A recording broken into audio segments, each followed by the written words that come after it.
Okay, welcome everybody. Thank you for joining. We're about to start our weekly connection. This week we are studying from the portion in the Zohar called Tzav.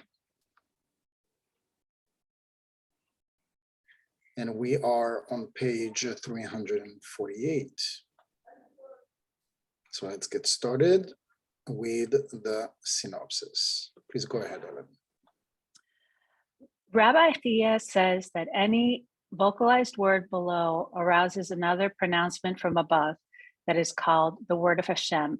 Good arouses good and evil arouses evil. פתח רבי יוסי ואמר, כתיב והתקדישתם והייתם קדושים. מה דמקדש גרמה מלרע, מקדשין למלעילה, מן דמסעיב גרמה, מלרע מסעבין למלעלה מקדשין למלעילה יאות.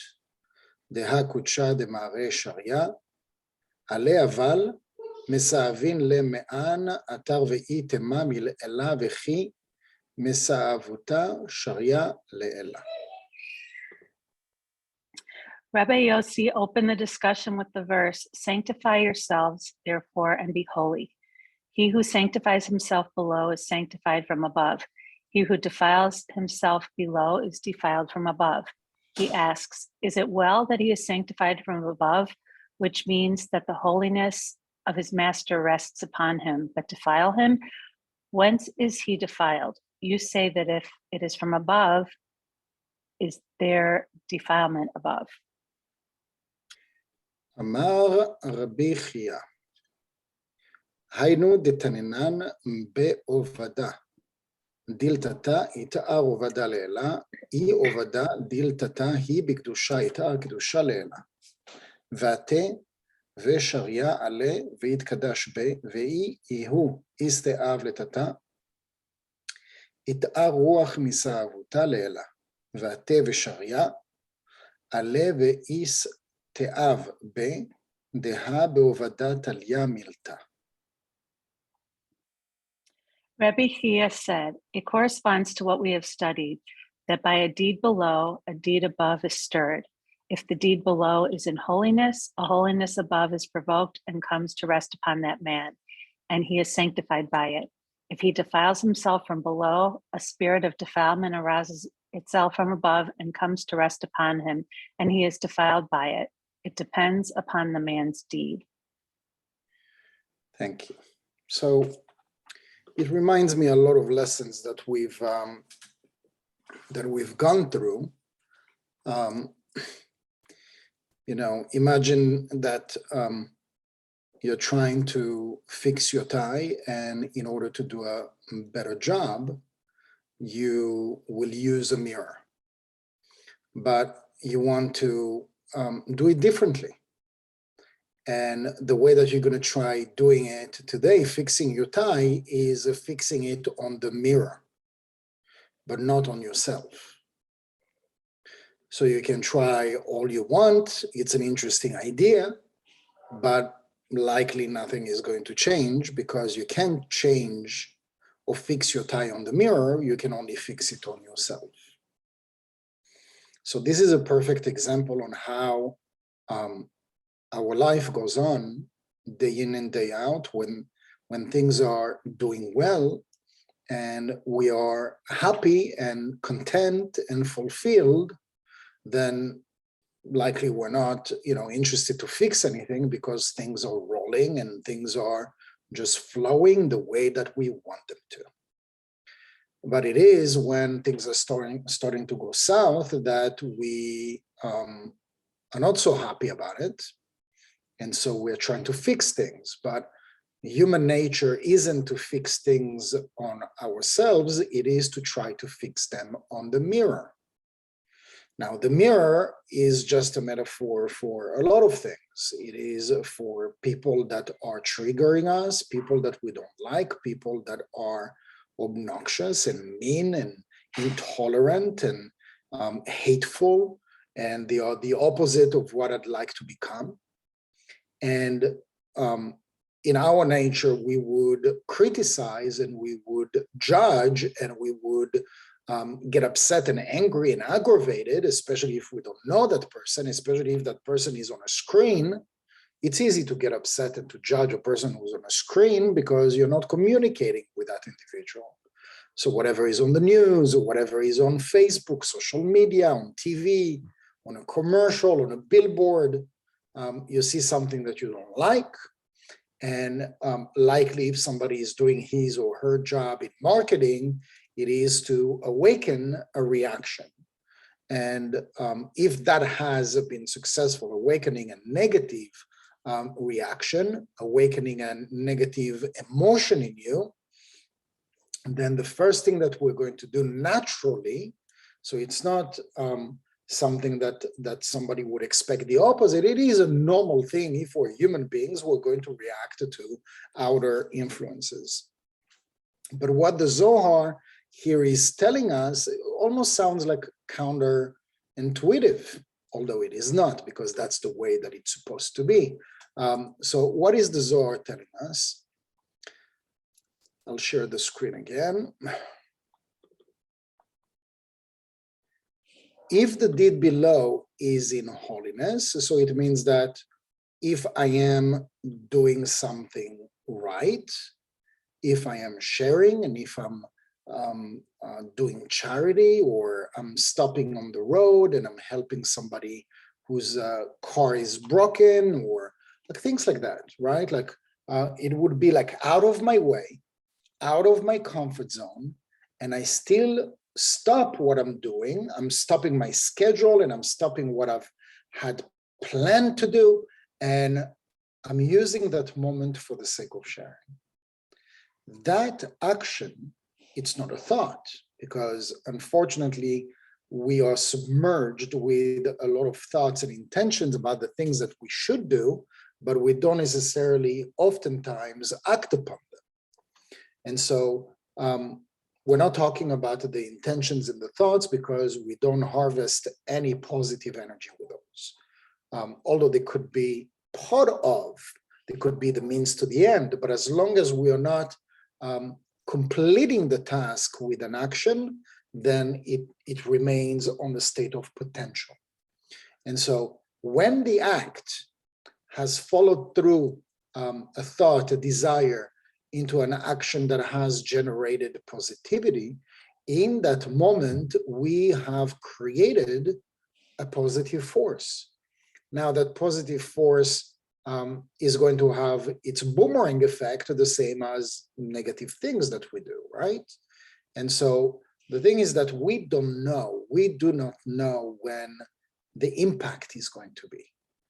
And so this is why it's hard to believe that doing good pays off, right? So this is why a lot of people that do good in the world, they're doubtful, and they are doubting their actions at some point.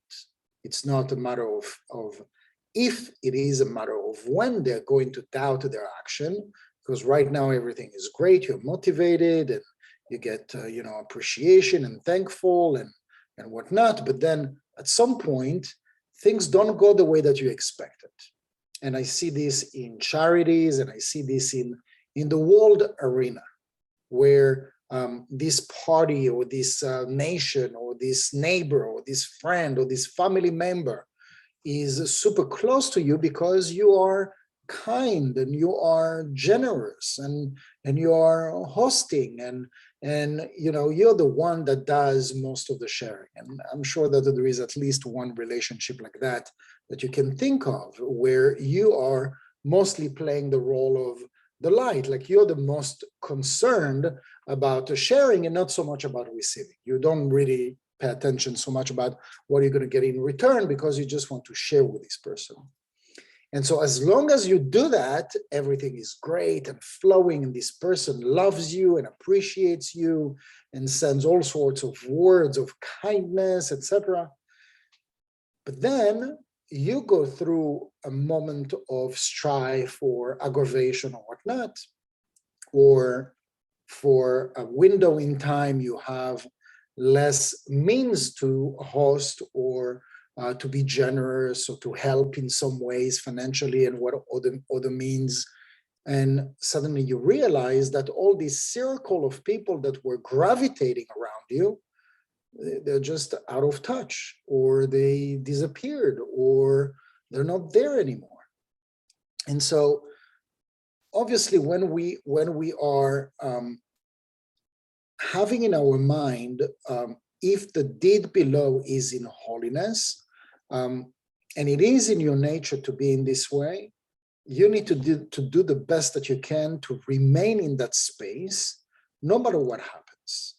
So if it's not with everybody, at least with one single person or a group of people, you're just like this kind of person that is just the genuine, sharing, grateful, forgiving, giving individual. And that's great. It's a very positive thing, because at the end of the day, we shouldn't really, I'll use the word care about what is going to be the return from this individual or group of people, because the reason that I'm doing this is to connect to the light. It is to awaken all these forces that are going to play a role in my life to uplift my consciousness and knock on my door with all sorts of good news and opportunities for wisdom and fulfillment and elevation and connection. Those only come to us as we are planting those seeds, not just with our intention and thoughts and desires, but also in the actions, especially in the actions. And so if the deed below is in holiness, if you do an act of good with the least possible agenda, I can't say, whoever is going to say, you need to do a positive deed with no agenda. It's impossible. Even if we are, like in theory, we like the idea, I like to share, and I'm like selfless, I don't care about anything, I'm not interested. I'm a human being. And a human being is made of a vessel. That vessel, that kli, is a desire to receive. If we're saying, I'm only sharing for the sake of sharing, I'm not interested to receive, that would be not only lying to yourself, it would be almost cheating your nature. Your nature is to receive. Where we have maybe lost in translation the receiving part is that we downgrade and we settle for less every time that we're seeking to receive something in return from that individual or from this group of people. Why? Because they are just other vessels that are seeking to maybe to share for the sake of receiving as well, right? And so they're limited, I'm limited, and so our giving becomes limited because I've changed my desire to share for the sake of receiving light, of receiving endless, into desire to share for the sake of receiving something that is limited, something that is a little bit. Now, for the rational, for the mind, for the body consciousness, it's very hard, complicated, if not impossible to compute, because we're thinking about a human brain, we're thinking about a human body consciousness that is dictating 99% of the time. And so that is to say, if the deed below is in holiness, or holiness above is provoked and comes to rest upon that man, and he is sanctified by it. It would mean that not only you and all your surrounding and anything that you touch becomes sanctified and becomes blessed, becomes protected, becomes holy. As a result of what? As a result of your positive deeds, as a result of the deed below in holiness. So again, as I said, the best that we can do is to have in our consciousness, in our mind, that the reason why I'm doing what I'm doing right now is not selfless. If you're saying consciously, you're aware that you're thinking right now, I'm just sharing selflessly, I don't want to receive anything in return. You just cut off that opportunity to receive endless light, which is to fulfill your nature. And so it is not counterintuitive, it is the opposite. It is intuitive for your desire to share. You have a desire to share. We can't negate that. It's only when the body consciousness comes and is trying to steal the opportunity away. I'm not interested in endless, because if you're bringing endless into me, then the body consciousness gets diminished. And the desire to receive for the self alone, selfishness, egocentric, self-centered gets wiped out. And the body consciousness isn't interested in that. The body consciousness wants you to settle for less. So you will get not only the opportunities to share and the desire and the impulses to share, but mixed up together with a settling for less desire to receive. With this individual, we desire to receive approval and recognition, and doing things out of guilt, doing things because of what's the word? What do you call group pressure?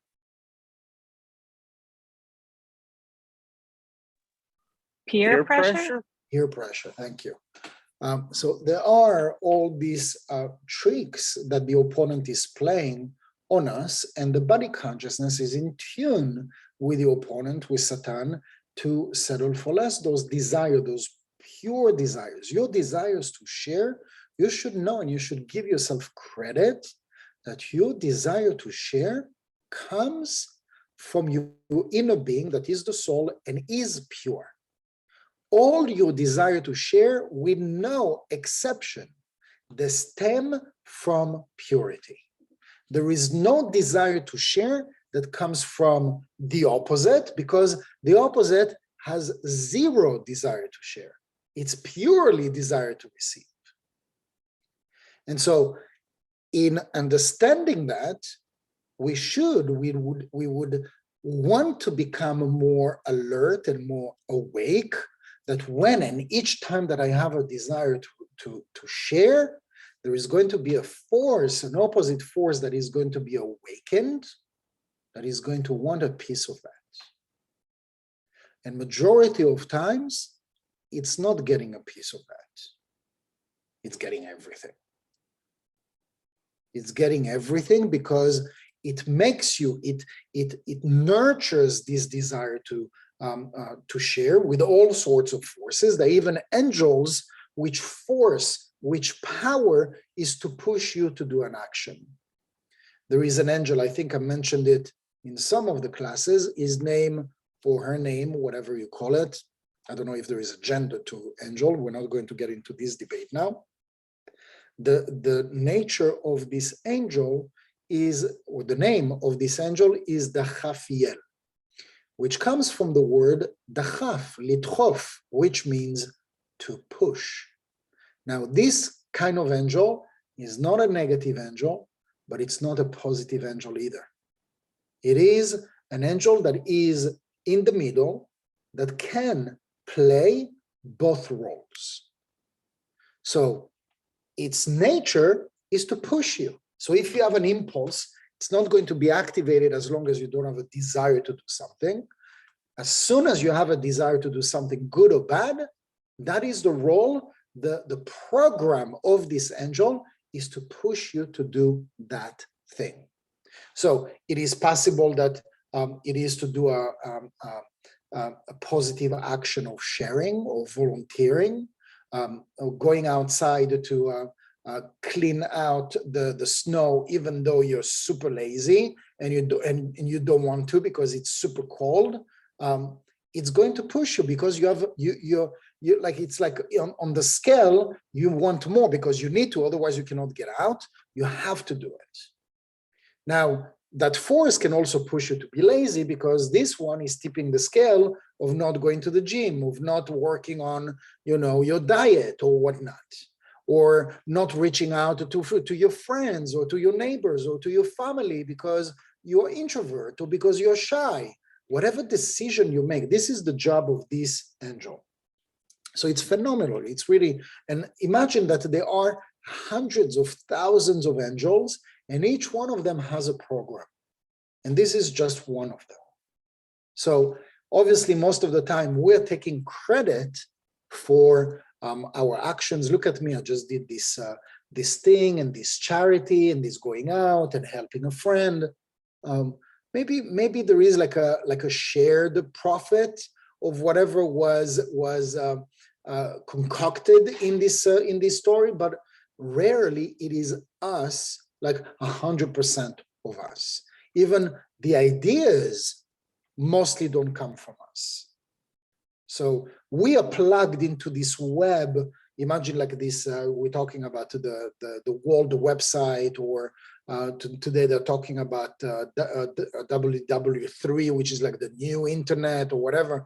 Like there is like this cloud. We can talk about this word because it's technology. Everybody talks about IBM cloud, Microsoft cloud, Apple cloud. There is also in spirituality, there is this realm, this cloud where all the thoughts exist. And we are going to tune in into a class of thoughts depending on our level of consciousness, depending on our desires, depending on our impulses, depending on where I am on my tikkun, on my karmic level. We're going to connect it to specific plugs of clouds. And so once I'm plugged into this specific, like a category of clouds, it's going to bombard me with all sorts of things. It can be positive and it can be negative. So this is why, like, for example, like if you are depressed or sad or suicidal, God forbid, it's very hard to get out of it. Why? Because we're submerged, we're surrounded by this cloud. And I'm not saying that it's not impossible. It takes a process to switch from one cloud to another, from one category to another. But again, it's not impossible. The most powerful thing that is given to us as human beings is the free will. The free will, you can be in the most dark situation, your free will can change everything. You can feel really dark and really low in energy and really low in desire and passion and whatnot, or excitement. You can change everything in a split of a second by starting to mash those words that are totally opposite, that are part of a completely separate cloud of thoughts, by keeping on repeating it in ourselves. And we say like all sorts of like slogans, such as fake it until you make it and whatnot, but it's not so far from reality of what and how it truly takes place. And so going back to the Zohar, if he defiles himself from below, so in other words, if you don't have to do something bad necessarily, you don't have to be a criminal to answer the idea of he defiles himself. He defiles himself. You can do something to yourself that is not positive.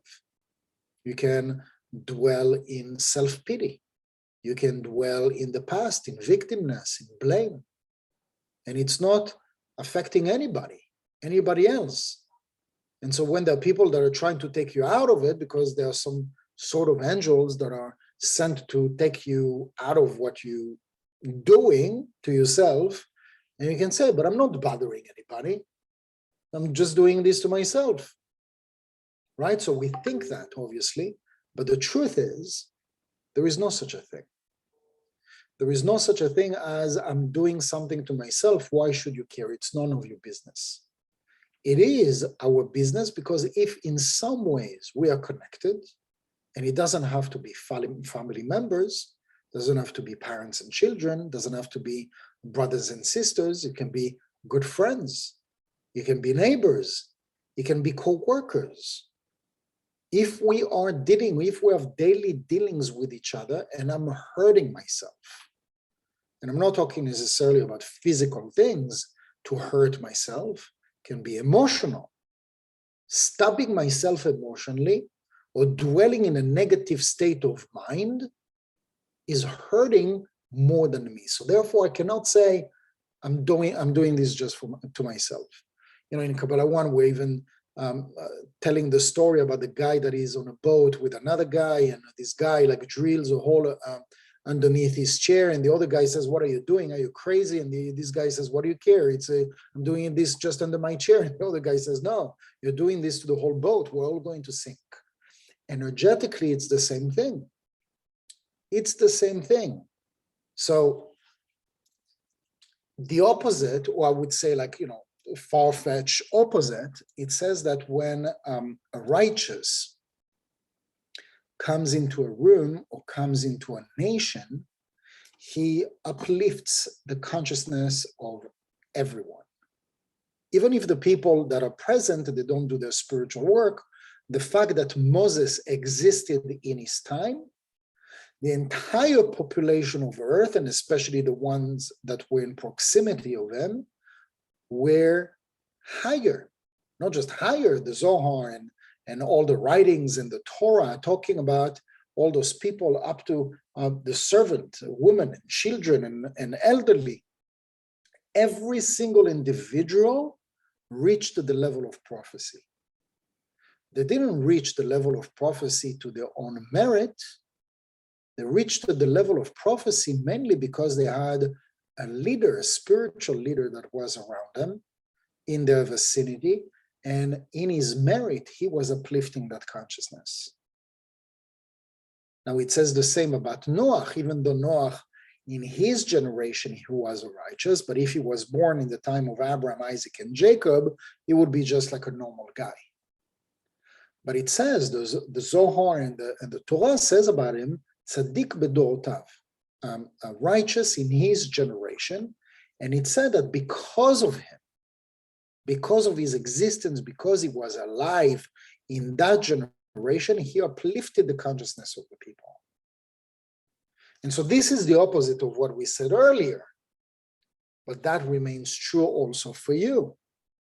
It means that if you are awakening what the Zohar says here, that when we sanctify ourselves, we awaken these forces from above to be sanctified as well. He who sanctifies himself below is sanctified from above, and the contrary, we remember what it means, but I just want to focus on the good.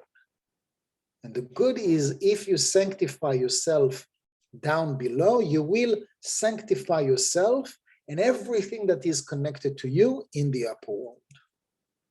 And as you raise your consciousness, anything and anyone, anything can be your health, can be your income, can be your work, can be the way that your mechanic and the cars and the washing machine, and you think like, you might think like, why is he talking about like such trivial things? But when our consciousness is low, it means that we're not necessarily doing what is right. We're dropping the consciousness of everything that is in connection to us. And that is when you see, when something goes wrong, everything goes wrong. So it's not in connection to the victim. It is in connection with my level of consciousness and what it is that the realm that I've created to myself. And so when I'm raising my consciousness, I'm not just affecting, my connection or the level of consciousness of people that are around me and how blessed and how protected they are, but also the physical things that are around me. Also, every time that there is like a Mercury in retrograde, that's the time, in astrology when all technology goes wrong. And this doesn't work, and the computer doesn't work, and the streaming doesn't work, and the phone doesn't work, and internet doesn't work, like weird things happening. But why you? It doesn't have to affect you. It says about Abraham, who was an expert in astrology. The Creator designated him as a spiritual leader. And although he was, it can still today be considered as witchcraft and whatever, speaking about astrology. But astrology is like integral part of Judaism and maybe a little bit of the mystical side, because you wouldn't study astrology in Talmud, right? Like in a yeshiva, but it is integral part of our identity. And Abraham, Isaac, and Jacob, they are the forefathers of all religions. So whoever says it's sacrilege, it's we shouldn't study this, it's like satanic stuff. What do you mean? It's like it's written in the Bible, in the New, in the Old Testament. It is part of our spiritual DNA. Now, even though he was an expert in astrology, and it says that he was an expert of astrology since the age of 3. Can you imagine? Like, I don't think I was talking when I was 3. He was already an expert of astrology, but the Creator told him, I don't want you to limit to what astrology teaches, because once you elevate your consciousness, you aren't limited by the influence of the zodiac. So if we are to elevate our consciousness, there are influences. No matter what happens, we're going to be influenced by the oceans that rise, and by the moon, full moon, and new moon, and whatnot, and the different retrograde this, retrograde that, and this is in alignment, and this is not in alignment. And now there is a square, and now there is a triangle, and now it's a time to hide our head in the sand. Or now it's 3 negative weeks, now it's 7 negative weeks, and now it's 1 negative week. We don't get out of it. Like if you're looking at the calendar, it's like 325 days of the year we need to hide, basically. Unless we raise our consciousness. Because once we raise our consciousness, there is no physical influence of astrology, astronomy, the planets, energies around us. You would see everybody being affected by it, but you. And so you wouldn't be even like focused on it, like, trying to measure or trying to calculate or trying to compare. It's just not in your line of thoughts. Your line of thoughts is to be 100% or majority of the time focused on elevating your consciousness. And if that becomes more and more the line of thought and action, sure, there are going to be outer influences that are going to affect everybody. There could be right now war, it's not going to affect you. There could be a financial crisis, it's not going to affect you. There could be an epidemic, it's not going to affect you. Or it could affect you, but you'll experience a miracle. Now, a miracle is not necessarily always a positive thing. Sometimes it happens in the life of somebody who was doubtful of the force of the upper world, so that the upper world can demonstrate to this person, you see, I exist. Somebody who has faith and believes doesn't need any proof. He knows. He knows that each moment that I'm elevating my consciousness, I'm not only raising my consciousness, I'm raising the consciousness of all people and things that are around me, connected with me. And the ultimate of connection is that we are all interconnected. So in the end of days, which is not the negative aspect, in the end of correction, we would all be awakened to that realization that we're all connected. And so why would anybody hurt anybody or himself or herself if you know that it's going to hurt everybody else? So right now we're still in the reactive mode, self-punishment, self-sabotage. Why? Because we're not there yet. But this is the next level. Our next level is to know that we are interconnected. So let's not expect that we're going to achieve that overnight, but we can start by increasing our circle to something that is a little bit wider than myself.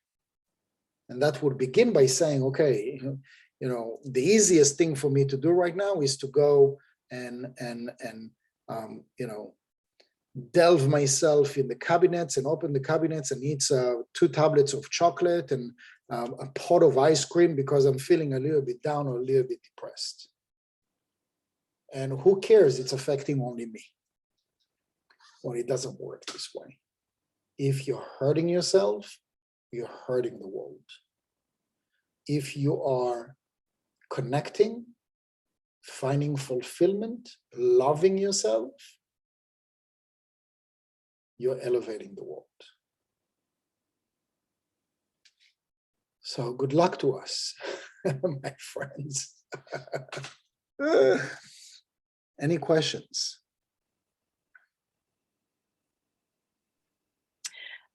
I have a question, because for better or for worse, when in a lifetime, when you're doing something positive or doing something negative, when you think about some of the people in the world that are forces of maybe evil, that the timeline is not always in our incarnation of, right, of upper world and consequence, for better or for worse, with our actions. I'm not saying not to be in this frame of mind, but I'm just thinking about how that plays out when all you see sometimes is like unending evil with unseeming consequence. So it just makes me wonder about all of the upper world, lower world configurations, and that it happens maybe on a different timeline than maybe even an incarnation. I don't know. That's my question. I think that the best answer I could give right now is we would complicate the underlining of that question if we're focusing on all the evil of the world. The evil of the world exists only to mirror the evil of man. And so if the evil of man has gone, the evil in the world would be gone. As long as there is evil in the world, it means that there is a leftover of human beings that are intrinsically inner being evil. We can have moments of evil when we get reactive, when we get upset. That's a moment of evil. But remember, it's not our nature, because evil is a code for desire to receive for the self alone. I've been self-absorbed. That's evil. But then you have people that are mostly driven by evil, and this is who they have become.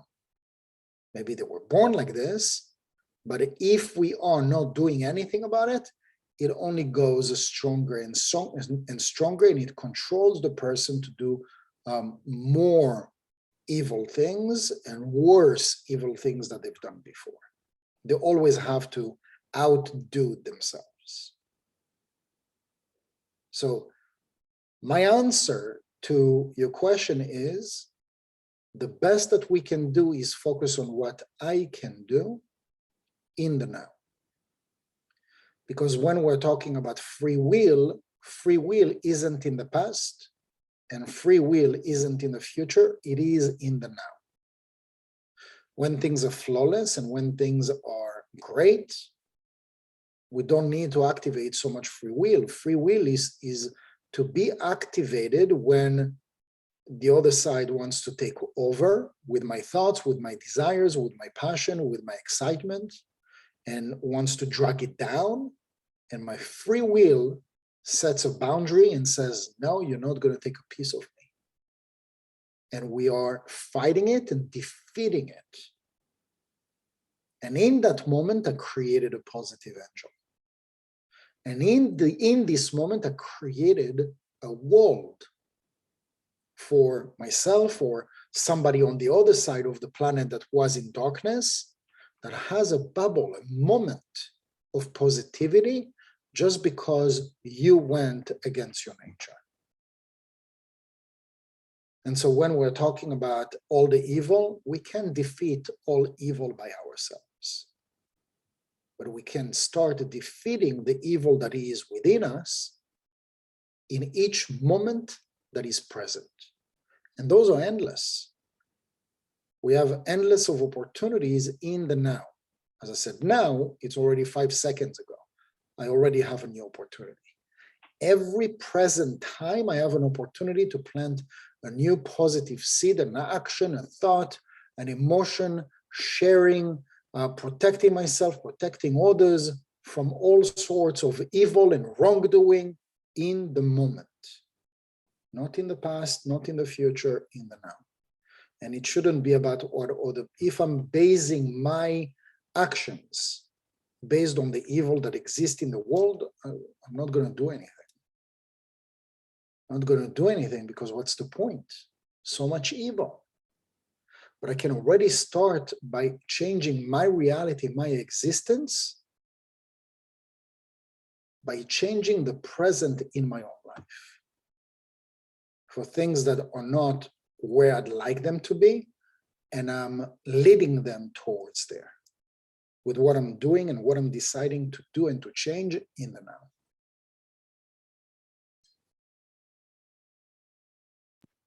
Thank you. You're welcome. All right, guys. Thank you very much for joining, and I'll see you again next week. Thank you. Abiento. Welcome. A bientôt. Thank you. Good week. Bye-bye.